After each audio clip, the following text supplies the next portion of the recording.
This is Sridhar Kadari, senior journalist, managing editor, Vimedia news. కుటుంబ ప్రోత్సాహంతో తాను ఒక వ్యాపారవేత్తగా, ఆశా టెక్నో ఎంటర్ప్రైజెస్ అధినేతగా, మేనేజింగ్ పార్ట్నర్గా హరీష్ గారు సాధిస్తున్న విజయాలు ఏంటి, వాళ్ళ కుటుంబ గొప్పతనం ఏంటి, ప్రోత్సాహం ఏంటి అనేది ఇప్పుడు ఆయన మాటల్లో విందాం.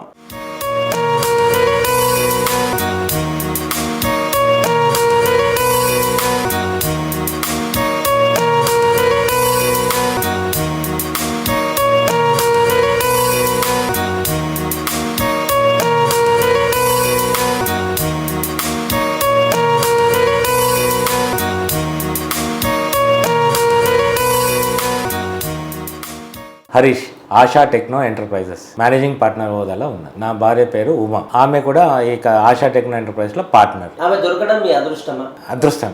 పూర్వజన్మ సుకృతమా? అవును. ఎన్ని జన్మలకైనా ఆమెనే కావాలా? ఎస్. గొప్పతనం ఏంటంటే నేను ఇంతకుముందు ఉద్యోగం చేస్తూ తర్వాత పెళ్ళైన తర్వాత అప్పటికే బిజినెస్ స్టార్ట్ చేశాము పార్ట్నర్స్తో.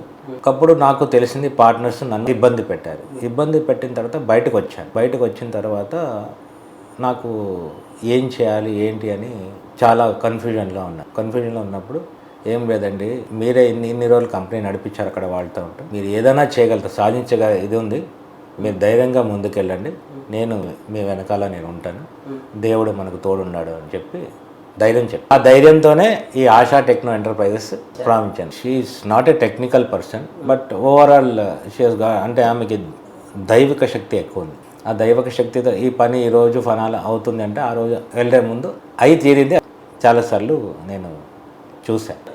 అంటే దాంట్లో ఆమె యాజ్ ఎ తల్లిగా పిల్లలకి ఏం కావాలి, ఎట్లా చేయాలి, ఎలా అంటే డబ్బు కాదు ఇంపార్టెంట్, కష్టపడే తత్వం అని నేర్పించింది. చదువు ఎంత ఇంపార్టెంట్ అని పిల్లలకి చెప్పి ఇచ్చేసింది. ఇద్దరు కలిసినే తీసుకునేవాళ్ళం, డిసిషన్ తీసుకునేవాళ్ళం. దాంట్లో ఆ సహకారం ఆమె సైడ్ నుంచి చాలా బాగుంది. అన్నిటికీ నేను ఏది ఉంటేనూ కూడా, ఎంత బిజీ ఉంటేనూ కూడా పిల్లలు కూడా టైం ఇచ్చేవాడిని, వాళ్ళ మంచి చెడు చూసేవాడిని. యాజ్ ఏ పేరెంట్స్గా నేను కానీ నా భార్య కానీ use to guide them in a proper way. అర్థం చేసుకున్నారు. బాబుకోతే నేను నిజంగా చెప్పాలంటే నా దగ్గర అప్పుడు కారు ఉంటేనూ కూడా ఇంటర్మీడియట్లో నేను బస్సులో ట్రావెల్ చేయించాను. ఆర్టీసీ బస్సులో జేబులో 20 రూపాయలు పెట్టి కాలేజ్కి వెళ్ళి రమ్మని చెప్పామని దిగి ఆయన కూడా కష్టపడ్డాడు. ఆయనకి ఎప్పుడు కష్టం అనేది అంటే అంత డబ్బు అనేది అంత ఈజీగా రాదు. ఇప్పుడు నాన్న సంపాదిస్తున్నాడు ఇచ్చేస్తామని కాదు, వాళ్ళు కూడా వాళ్ళ తల్లి బుద్ధులు నేర్చుకున్నారు. డబ్బుల్ని ఎలా పొదుపు చేయాలి, ఎట్లా సేవింగ్ చేయాలి అనేది వాళ్ళ తల్లి బాగా నేర్పించింది. మావయ్య పుట్టస్వామి, అత్తయ్య పేరు నాగరత్నం.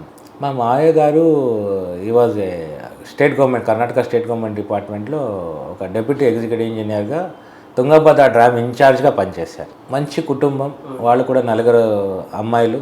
నేను I'm the last son in law, కొన అల్లుడు వాళ్ళ.